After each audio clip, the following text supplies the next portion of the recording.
Cry 4 was one of the dominant shooters of 2014, and it was GT's Shooter of the Year. We've been given various add-ons to the core campaign like weapons, missions, and modes, but Valley of the Yetis is the first expansion to enter completely new territory. In the new chapters, series star AJ Gale heads to even higher altitudes in search of a lost relic protected by legendary monsters. There are some bits of treasure scattered about, but this new excursion still feels like more of the same. Soon after you reach the valley, you discover a relay station that can be captured with minimal effort. Once it's under your control, you have to defend it against attacks from an indigenous cult to then unlock missions in the campaign. Permanent defenses like barriers and mounted weapons can be purchased, and a few can be acquired for free after completing quests like stealing and delivering enemy vehicles. Valley of the Yetis is a lightning round of Far Cry 4's progression system. Everything advances at a faster rate. You can pick up new weapons right off the map instead of unlocking them by liberating radio towers. Animal skin needed to upgrade item storage is found in specific chests instead of on each individual animal, with a few exceptions that can survive in the colder climate. The map feels smaller than the first half of Far Cry 4. Snowmobiles are added to the garage, and though Jeeps are not emphasized as much as before, it never takes too long to get anywhere.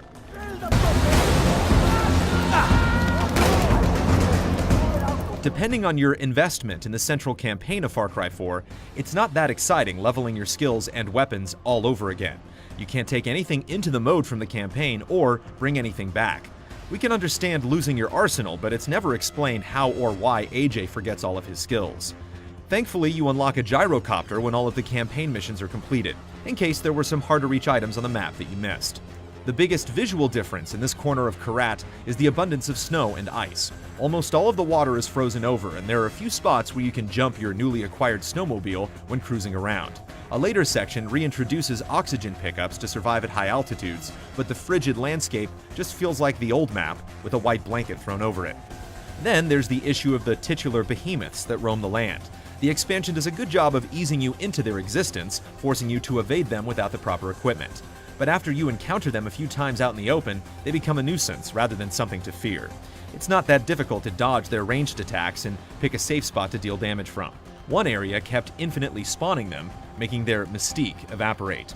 The greatest disappointment is the lack of storytelling and new characters. There are cultists prepared to attack on sight, and unlike the central campaign of Far Cry 4, there are no citizens to avoid or karma to keep track of outside of a handful of wandering merchants. But anyone that tells you what's going on in the world only speaks through a radio. The cult has a maniacal leader that you never confront in person, and you only have a patchy line of communication with the Golden Path.